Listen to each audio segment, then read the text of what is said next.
initially I was like, oh, every clinician should attend this. And then I was like, every parent should learn about this. And then I was like, every human should learn about this. I mean, it's so helpful in our relationships. Hello, welcome to the CEDRD, a podcast connecting newer professionals in the field of eating disorders to those of us who have been around for a while. I'm your host, Beth Harrell, a certified eating disorders registered dietitian and supervisor. And I'm Abby Brown, a registered dietitian who is newer to the field. I think of myself as a well-seasoned cast iron skillet with wisdom and experience, yet always ready for something new. And I think of myself as an Instapot with innovation and a fresh perspective. This podcast brings both to the table to share ingredients, recipes, and techniques of past and present so we can all be our best for the future. The kettle is heating up. The skillet is on simmer. So join us around the table for true professional nourishment. Abby, ready to stir the pot? Let's do it. The opening soundbite for this episode, I think, summarizes it all. And our guests from Empowered You will help us as professionals understand why learning to support parents and caregivers is the very best. We ask those questions in this podcast about technology, paper books, number 2 pencil, keyboard. This really brings full circle for me, because the professionals' work in the day was the parent support wasn't recognized. As a matter of fact, there was a lot of stigma, and it was the parents' fault. So thankfully today, caregiver support is all the buzz. You heard about it last week's episode. You'll be hearing about it in another episode upcoming. So it tells me that you're going to want to listen in and follow this series. What this podcast is and is not, we bring in medical, nutrition, and therapy professionals who share their passions, and that's to pique your interest in available modalities. This show is intended to inform and educate. It is not a substitute for the professional training and supervision required to specialize in the treatment of eating disorders, nor is it a substitute for medical, nutritional, or psychological advice from a professional or specialist. I do want to let you know, if you enjoyed Molly Kellogg's episode on internal family systems, they have a workshop for dietitians beginning November 4th. So check her out on the web. We are here this is a first for us, Abby. We have a group with us with Empowered You. Yes, and we're so excited. I wish everybody could see our screen. It's full of beautiful faces that we're just so excited to chat with. And so we have Jill Sechi, and she is the brain power behind the program. And you can refer to her episode back in September of 2021, and we'll put a link in the show notes. We have Dr. Theresa Fassihi on with us. Is that right? Did I say that right? Close. Theresa Fassihi. Fassihi. Thank you so much. And then Brandi Powell. Unfortunately, Janice Poplack was not able to join us today. So if you listen to the episode of Jill Sechi a year ago, she has the first ever residency for eating disorder dietitians. So the program we're talking about today is Empowered You and what that is. So let's just get started. Brandi, I'm going to start with you. How did you get into your field and then the field of eating disorders? Sure. So I was working as a registered dietitian in a hospital setting, and I was doing med-surg, and then I worked in an LTAC, which is long-term acute care, clients that need hospitalization for about a month. So I really learned the value of working on teams, the wound care team, the ICU team. And then actually just kind of by chance, I had a friend that was working at the Vinegar Clinic, and she was moving out of state and said, you should come check out this job. It's really great. It's really interesting. It's mental health. I didn't know much about the Vinegar Clinic at the time. I didn't know it was one of the top psychiatric hospitals in the world. I went there kind of naively and interviewed for the job and was very underqualified, but they hired me and I really valued the team there.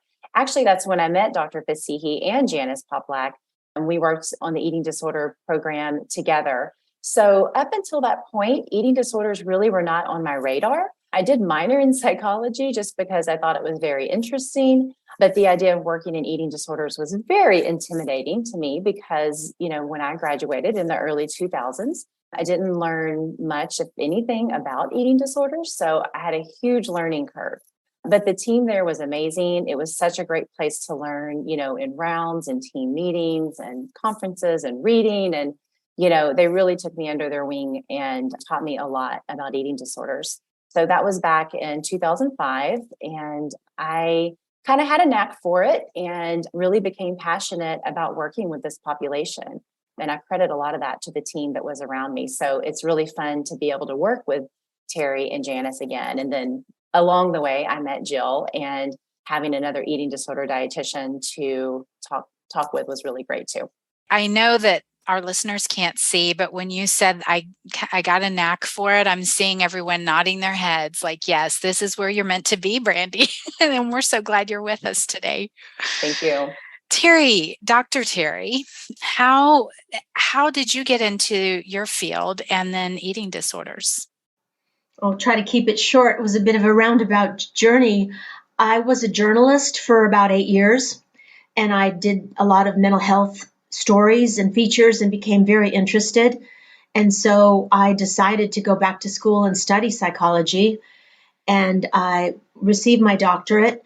And shortly after I received my doctorate, my family had a opportunity to go work in the UK for a while. So my first job after I got my doctorate was with the National Health Service in an eating disorders program. I was interested in women's mental health, and I was very shocked at how the vast majority of people suffering from eating disorders were women. And so I wanted to make that a focus. I had an opportunity to learn about Christopher Fairbairn's model and also the Maudsley approach while I was there. And so when I came back to the US 3 years later, I felt like I had some, new ideas that I wanted to use here.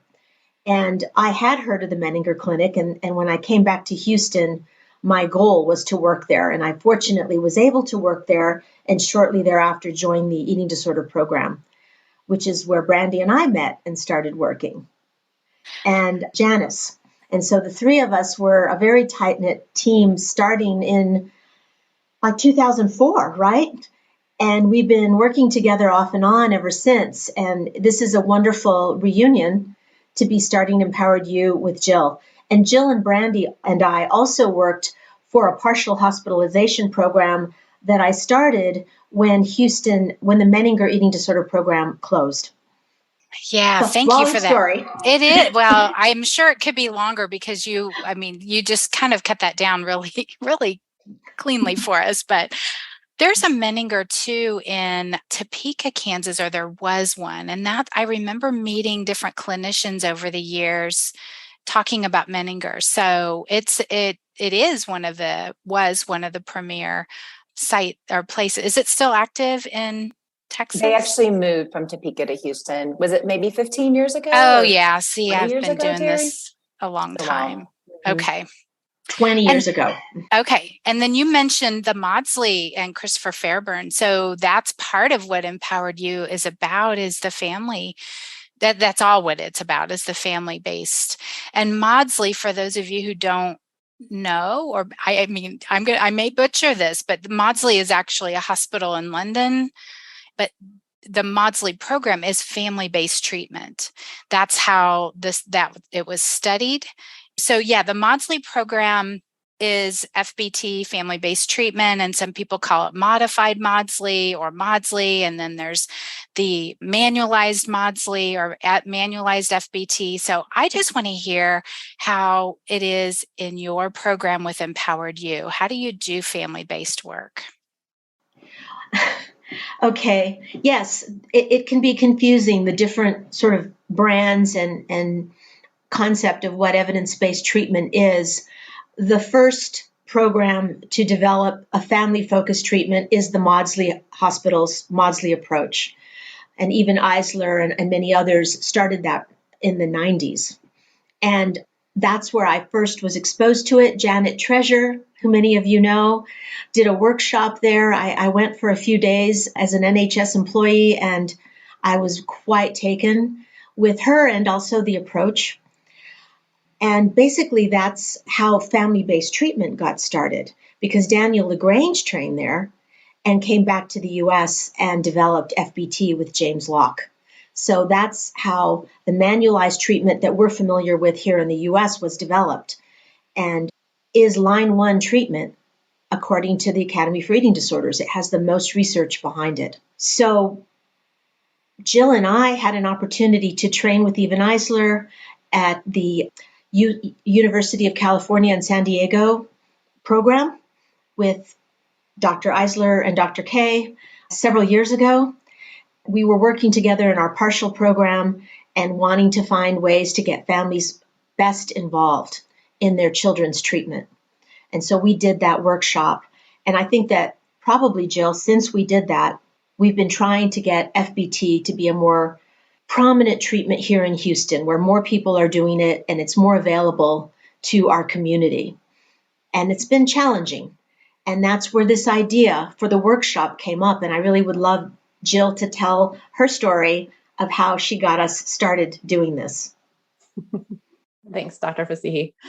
We had a bit of a pause to start with the answer of what Dr. Fassihi just went through, because I feel like she so clearly talks about differentiations and how everything was started and how we went from Maudsley to FBT to modified FBT, all that type of thing. So thank you for clarifying that. So, I had training with Dr. Fassihi at UCSD, and I was introduced to FBT from Dr. Fassihi and just loved it. I felt like it was very effective, and I felt better at what I was doing. I felt the parents felt better. The kids struggled, of course, always having that transition to have the parents be in charge, yet, reducing the recidivism rate of going back into treatment. It just was eye-opening to me. And these are my anecdotal, experiences, yet the research shows pretty clearly that it's pretty effective when it's utilized well and, introduced and the parents are trained. So I had that training with Dr. Fassihi, and, we, in my private practice, that's a big focus of what I do when we have adolescents coming in. And so, of course, with the pandemic, when that hit, I have never seen so many people with anorexia come through my door when it opened back up. And so we literally called it pandemic anorexia. It was just, I couldn't even differentiate what was happening, between each parent or each child that was coming in. They all seemed to look very similar. So we would always get mixed up about who we were working with. So as we're trying to implement family-based treatment in my practice, what I struggled with was, number one, there's minimal clinicians to refer to that are alongside with the dietitian, because the dietitian is really more supplemental, not the main person that is implementing family-based treatment. But also the amount of education and support the parents needed, or we didn't have the time in our practice to give. We generally treat them 1 hour a week, and they would want much longer appointment times, and I felt like I was doing way too much family work, really, having the parents in there, educating them, et cetera. And I was just felt out of my scope of practice.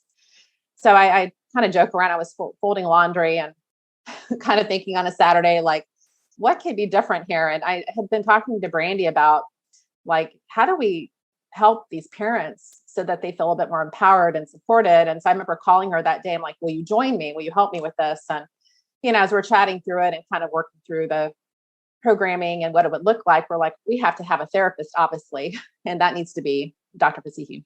And so, we had to cajole her into joining us a little bit, not necessarily, but, it's a big ordeal to ask someone to join in a program and actually develop something. So after several meetings, we all kind of connected together, I think on a Saturday or Friday, and spent, I think, at least 10 hours going through what would this program look like. And it was wonderful just to have that team approach. And there's so many things that Brandi and I didn't even think about, of course, with Dr. Fassihi. And then Dr. Fassihi asked Janice Poplack to join in because of her expertise with family systems and as a social worker. So I didn't get a chance to meet her until she joined with us, and she's amazing as well. So that's kind of the gist of how Empowered You got started about a year ago or so, and we're just getting it off the ground. And it started folding laundry. I do love that, because you hear about things like in your sleep, or it started in the garage on a napkin at a coffee shop. So I do know Jill from working with her on some committee work that her brain doesn't stop. And I'm really grateful for what you provide for those in your area, but also outside of your area. So because you do some other things like supervision and you have a podcast that is everlasting. There's no new episodes coming out, but I'm going to tell you, I've referred people to it quite often. So back to Empowered You. Will you join me? It's the question. You're pulling in Brandi and Terry and Janice. And so you said it's been a year. Do you have the program started yet? Or do you have clients in the program? So we ran a pilot in the fall. So we kind of took the summer to get organized last year, and we ran a pilot group in the fall. And then we've run some groups this year as well. So we have run some groups with some families. We've learned a lot from that, as you can imagine. And we are hoping to start the group again this fall as well. So that's kind of where we are. Is it all in person, or do you have virtual options as well? It's all virtual, actually. Yeah.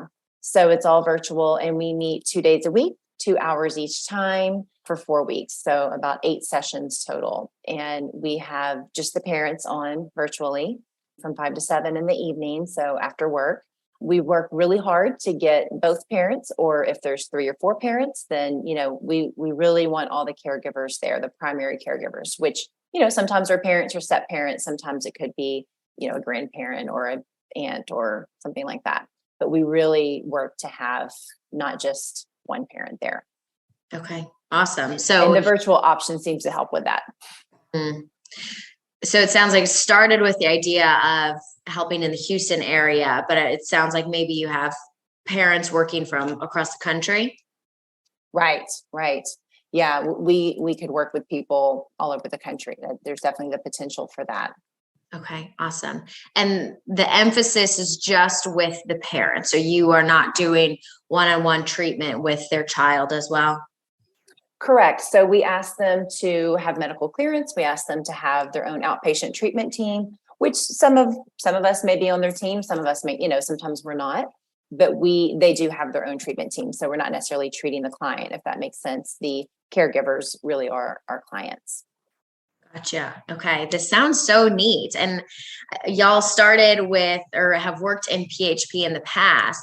And I know that you get a bit, or parents get a taste of education there, but this sounds really in depth, exactly what is needed. I wish we could have like 12 more groups of you guys. That would be amazing. I'm so grateful for just your efforts in doing the beta, doing the trial, all of the talking, all of the planning. And as with anything that Jill does, I'm sure she's pulling in the right people to do this. So I want to take a day in there, like a 2-hour, what is it like? Parents log in, guardians. I don't know if you have guardians too, because when I worked at the Children's Hospital, whoever is in charge of that child, it may be a foster program, but kind of walk us through what it would be like. And for those listening, if there's any tips that you have of how you kind of stumbled onto what you do so that we can learn from you. This episode is brought to you by Beth Harrell Supervision. I have 2 group sessions a year, one from January to June, the second session from July to December. Those are full right now, but individual supervision can happen at any time, whether you are a medical provider, therapist, or dietitian. Then coming into the group after that is so powerful, and Val speaks to that in this episode as well. If you're seeking certification as an eating disorder specialist, I can definitely help you through the details of all of the requirements. Those who sign up for my supervision freebies are among the first to know when my groups will open up for the January through June cohort. The link is in the show notes. The freebies are monthly live short courses with different experts on a variety of topics that come up in supervision, like growth charts, RFID, emotional care of the clinician, and more. I hope to see you there. I think I can run through an example of a 2-hour evening. And I do want to say that we do not see ourselves as the family-based treatment model, but rather as a supplement to enhance parents' ability to use their family-based treatment with their treatment team. And Dr. Locke and Dr. LaGrange are looking at intensive parent coaching, additional support for families to make the treatment more effective for more people. So that's the idea of what we're doing. And so when we're with the parents, we're very much thinking about what do they need, because they've been going through a lot.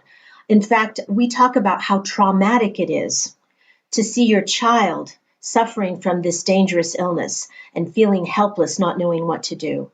And so we talk a lot about that. We do a lot of processing, but then we start going with the skills. This is what the skills are. This is what you're going to be doing. We do some role plays. We practice. Brandi and Jill give them a lot of good nutritional information and guidance about medical issues that they should be aware with, how to talk to their doctors. So we give them a lot of foundational information that, as Jill said, you can't get 1 hour a week, and you may not have time to read all the manuals. So we're really trying to condense the most important information into these programs and also give them an opportunity to talk to each other and see that they're not alone. That's what I was going to say, is that sometimes just being in community with others can be so healing. Otherwise, you're out on an island. You feel like you're just like that you've done something wrong and that this is all about you. As well, I think it also helps the client know that struggling with the eating disorder, that they're not the problem, right? That it's a group concept where the parents, it's not about doing more as a parent, as Dr. Adele LaFrance talks about, who developed emotion-focused family therapy. It's about doing differently. And so we discussed a lot of emotion-focused family therapy in the programming, just to really help enhance, the challenges, the ups and downs that happen when you're attempting to try to refeed. Even if the parent isn't completely in charge of the food, even if it's more modified at times, it can be pretty powerful interventions and support. But I know when I had parents come in and you're trying to work with the child as well, my experience has been is that the parent here just help him or her out, fix her or him, versus like, hey, I need you in this session. And yet what happens sometimes in that dynamic is the child's overwhelmed, the parent's overwhelmed, and it's hard to really hear or understand what's going on. And so the group is really meant to kind of slow things down. We do a lot of getting ready for the program at the beginning with deep breathing and kind of some skills there, so that they're really ready, their brain's ready to hear some of that information and absorb it a lot differently. Whereas sometimes in session, when you're trying to meet with them, and a lot of times we don't have more than 1 hour a week to give, they don't see the importance of reading the manuals or watching videos, et cetera. They don't understand it. And if they do, they're skimming through it going, okay, I got it. I got to get through this. And they're so anxious and all that. So it's about supporting the parents so that they can support their child differently. So you mentioned emotion-focused family therapy, and can you tell people, that's one of my favorite modalities. Tell people what that is.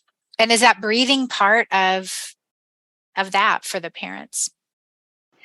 Emotion-focused family therapy, developed by Adele LaFrance and her colleagues, is a way of helping parents learn how to validate and understand what their children are feeling in different situations. And it's a skill that she calls advanced parenting. Basically, your child is struggling with their feelings. They need more support. And these are some tools that you can use. And it's so well organized. There are scripts. Parents can look at their own blocks. They can learn how to apologize in a therapeutic way about things, whether it's their fault or not, just to show that they understand how difficult things are for their child. And it's very healing for their child and also for the family system, to really get into a place where they really can do the family-based treatment. So we introduce some of the fundamental concepts. In 4 weeks, we can't do the whole thing, but we do introduce the concepts. We practice with role plays, and that usually gets them very interested in learning more.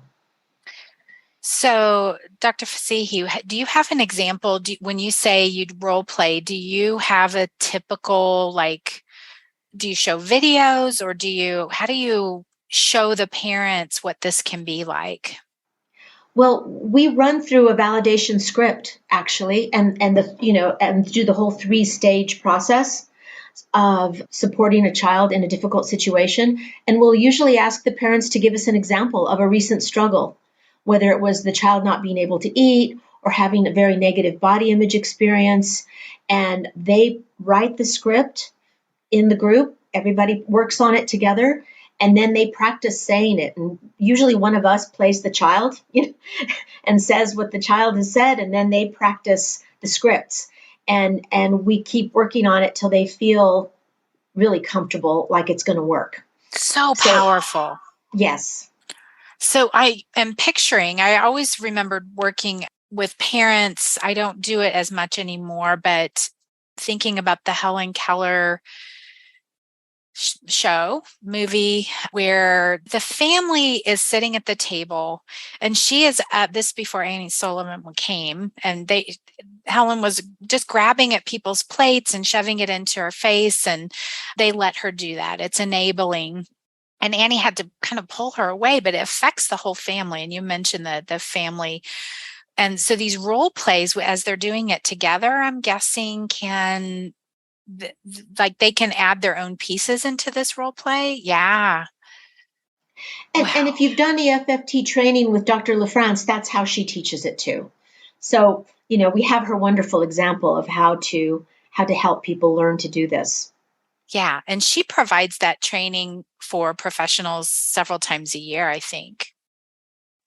Is it her that does it, or does she have help? I know the three of us, this is Jill, the three of us have gone through the formal training by Dr. LaFrance. And I'm not, at this point, I'm not exactly sure how many she offers personally, but I know she has several that are highly trained as well. She might have added on additional trainings with that. So, yeah. But I wanted to add with the multifamily group, that's how Terry and I learned it, was at UCSD, was a multifamily approach. That's what they do there. And so when I was there were, even outside of Dr. LaFrance, but just family-based treatment concepts and multifamily approach, there was, most of my training was role playing there. I've never done that type of role playing. I always laugh. I was the only dietitian of 30 therapists in that room and one psychiatrist, but it was just everything we were doing was role playing, and just the essence of the importance of having multiple families in one room together, that they're supported. It's another level of support. So it's a beautiful process to see, even in our group, that we're seeing in a multifamily approach, doing emotion coaching or just some of the education or processing or talking about difficult things that are happening in the home. Many, many tears are shed for sure in the group.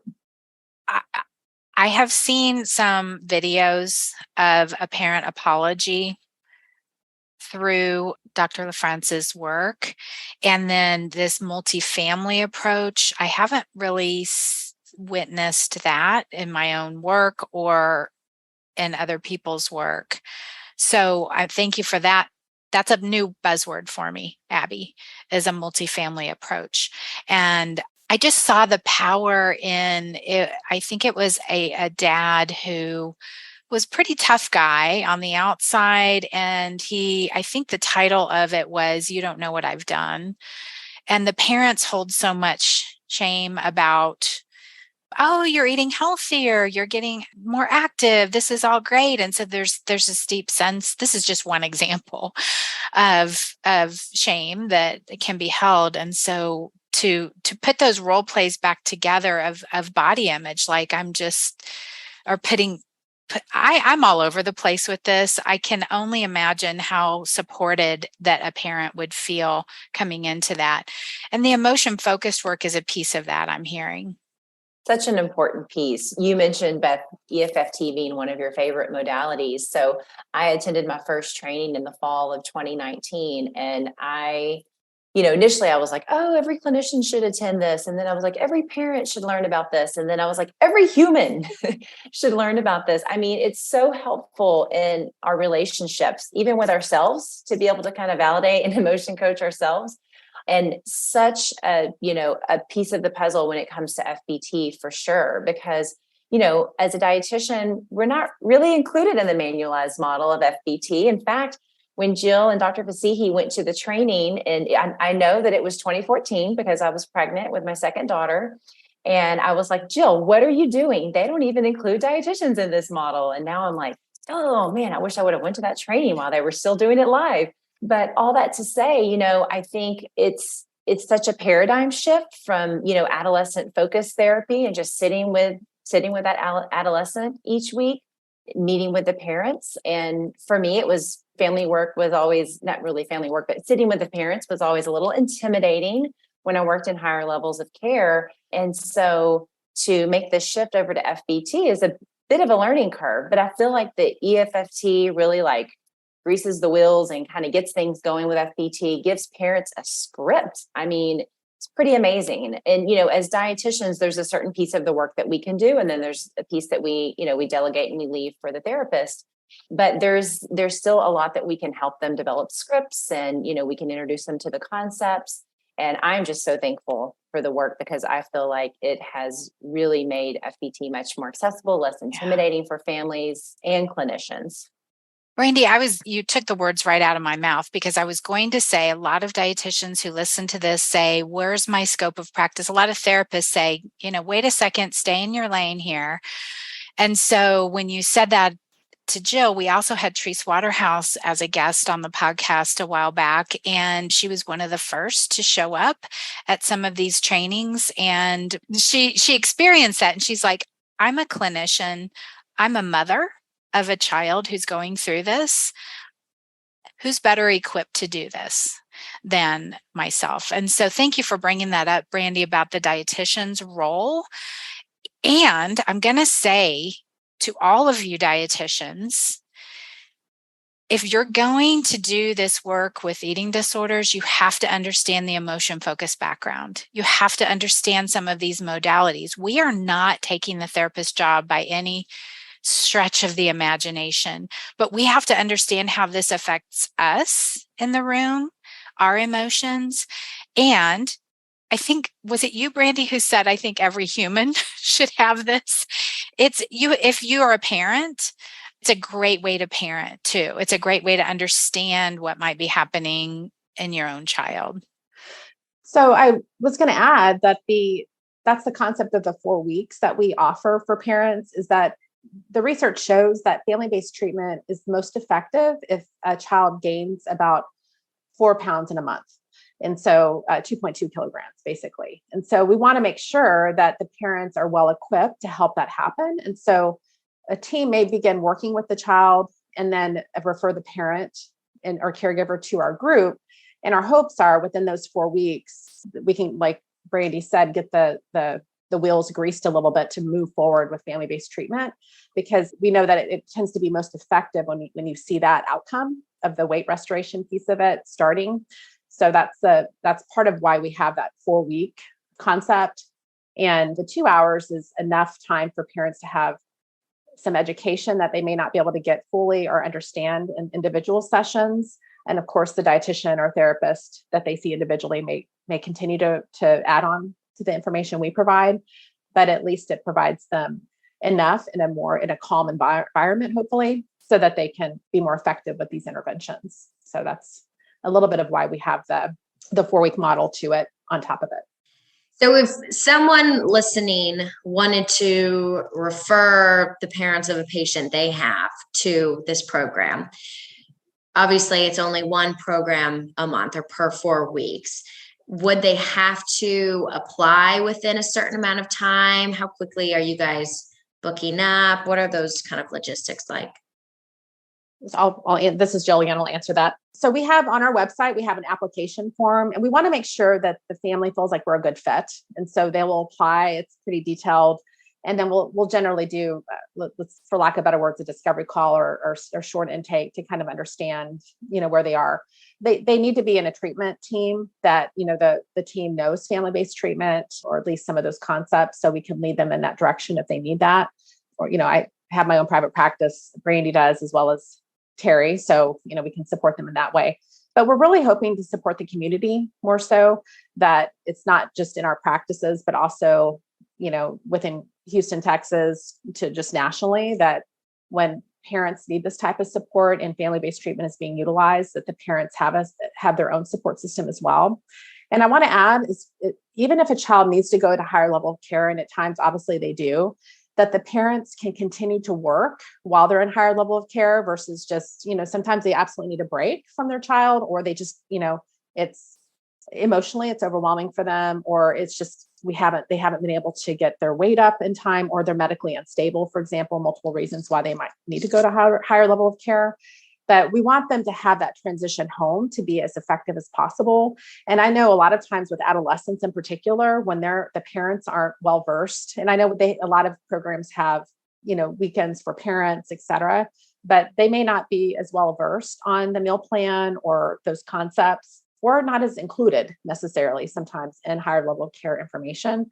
So we want to give them and empower them as much as we can. So when they get home, hopefully they're not, in a month or two. And I've seen that happen where all of a sudden they have to go back into treatment because they've lost a considerable amount of weight. So it's not just for those doing family-based treatment, but it may also be for parents that their child is in higher level care and need additional support when their child comes home to transition back. I just wanted to add one thing. I think you were getting to this, Jill, but in the spirit of providing more education for other clinicians in the community, we actually do provide a monthly free peer supervision group. And that would be open to, it's virtual. So that would be open to anyone listening to this podcast. And they can sign up for that on our website. So that's for professionals. Yes. And they can attend for free and ask questions, see if their client bring cases, and also see if their client could benefit from something like this. Yes. We have therapists, dietitians, and even some doctors. Thank you. And when you mentioned the doctors too, Jill, I know, Brandi, you're the one who mentioned the doctors, but Jill, that brings me back to your 4-week model. And you've heard, everyone listening has heard Jill, if you knew that was her talking or not, really talk about the evidence. And we know we need to get the brain back online nutritionally. And so the evidence is about a pound a week over a 4-week period. So if we're just spinning our wheels, then they may need to go to a higher level of care. But this is what that 4-week is based on, it sounds like, is that evidence-based, that let's just do some intensive work, see if we can do this in outpatient. That's what everybody wants to do. Not everybody, I shouldn't say that. A lot of people want to, but also in my work with kids, the parents and the kids are so relieved when they're scared about higher level of care, but can be so relieved because then they can just sleep at night. And this program can help prepare them to come home too. Great. I had another question. I feel like we're always trying to suggest resources to parents. So, like Sick Enough is a classic one to suggest. Do y'all recommend any educational books for parents? So we actually use Wendy Sterling, Casey Crosby's book, How to Nourish Your Child Through an Eating Disorder. So I'll just kind of speak to the nutrition piece and let Dr. Fassihi speak from the therapeutic piece. And as you guys may be aware, they use a plate-by-plate approach, which I fell in love with when I learned about a few years ago. I love that approach. Now, keep in mind, I'm not the kiddo's dietitian per se. So we teach plate by plate. As you know, it's very customizable with supplements and snacks and even ratios of plates and things like that. So, but it helps us to really set a foundation for, kind of what plates should look like. Jill and I, we actually will, even just virtually, we'll show plates. We'll show the 10-inch plate and, what a proper breakfast, lunch, dinner, snacks would look like, which is really eye-opening for parents to see, how much nutrition is actually needed for weight restoration. But yeah, I can't say enough about the book and the approach, the resources that they have, the, Instagram page, the pictures of the plates. I'm such a visual person. So being able to see the plate and show that to parents rather than say this many grains, this many proteins has really been career changing for me, to be honest. I'm a huge fan as well. I was able to watch a webinar they did through the IADEP conference a couple years ago. And just to hear the conversation, to see the pictures, I'm a visual person also.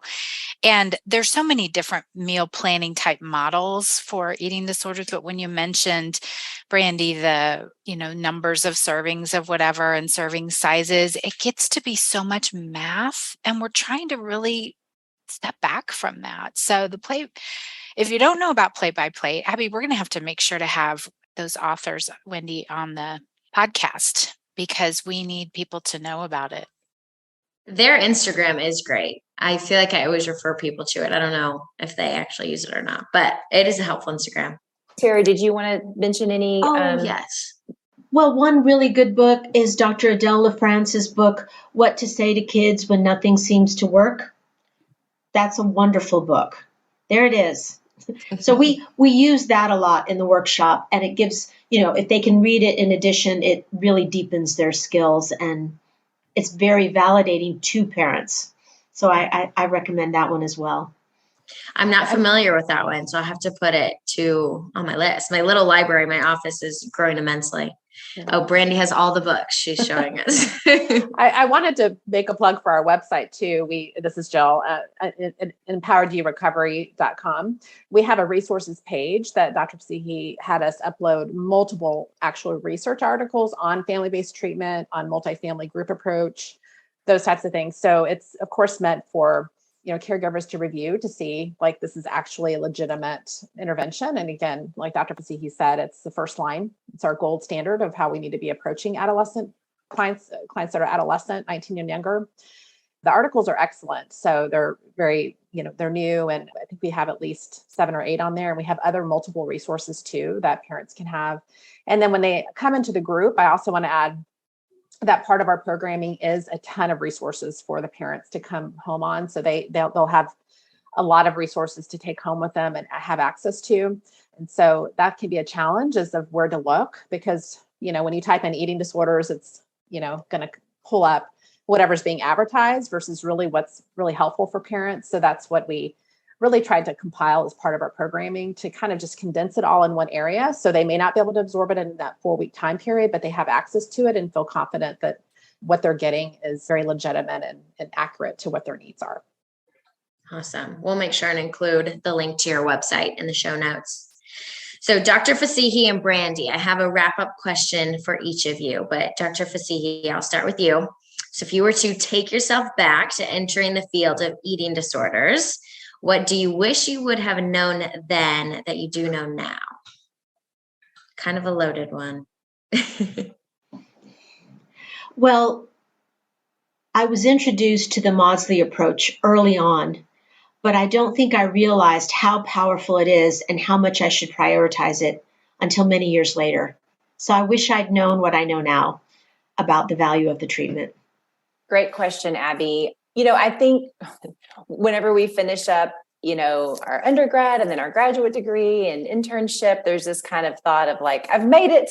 I've learned all the things I need to learn. So I think, really understanding that like, this is a lifelong learning process, this career that we've chosen. And like Dr. Fassihi said, I wish that I would have, really used FBT sooner in my career as well. As I mentioned earlier, when they were going to the training 8 years ago, I kind of joked with Jill about it. But yeah, definitely that just concept of lifelong learning throughout the career. And, we're learning so much about eating disorders all the time. So it's really exciting, seem overwhelming sometimes, but it's also really exciting. The theme of our podcast, Brandi just like nailed it, is you don't have to know everything. You're not going to know everything. You never really arrive. And it really is a lifelong learning kind of thing, but get in there and do the work because we need you as a professional in this field. Anything you want to add, Jill or Terry, as we wrap up? Make sure you get supervision. Yeah, that's so add that. So, whether you're not getting certified or not, yes, I encourage anyone to have supervision. And, I do my residency in my program. I'll do supervision up to 2 or 3 times a week, plus group supervision. Brandi helps us out in my practice as well. So, 1 time a month is probably not going to do it for most people. Even, I still get supervision once a month as well. from a pretty seasoned clinician. So individually. So I just always encourage that I know it can be expensive, but we have our free PSG program that we offer here. And there's a lot of resources out there that you can get. And we even have in Houston our own, group that we have once a month too. So I don't know, I'm still getting supervision actually 3 or 4 times a month now that I think about it. Yeah. So what's the free PSG? Can you say something about that real quick? Yeah, that's what Brandi mentioned earlier. If you go to our website for under clinicians, you can sign up for our PSG group that's offered once a month. Oh. And we focus on family-based treatment concepts as well as emotion coaching, family therapy concepts as well. And it's a multidisciplinary group. So doctors, psychologists, therapists, social workers, and dietitians all attend. And not everyone attends every month, but it's a lively group and we get a lot of information out of there. So I hope you can maybe check it out and see what you think. Awesome. Thank you all for joining us today. Let's lean on each other and learn from each other so we can grow together as professionals in this field of eating disorders. If you want to connect with me for supervision or membership with monthly content, please find me at bethharrell.com/professionals.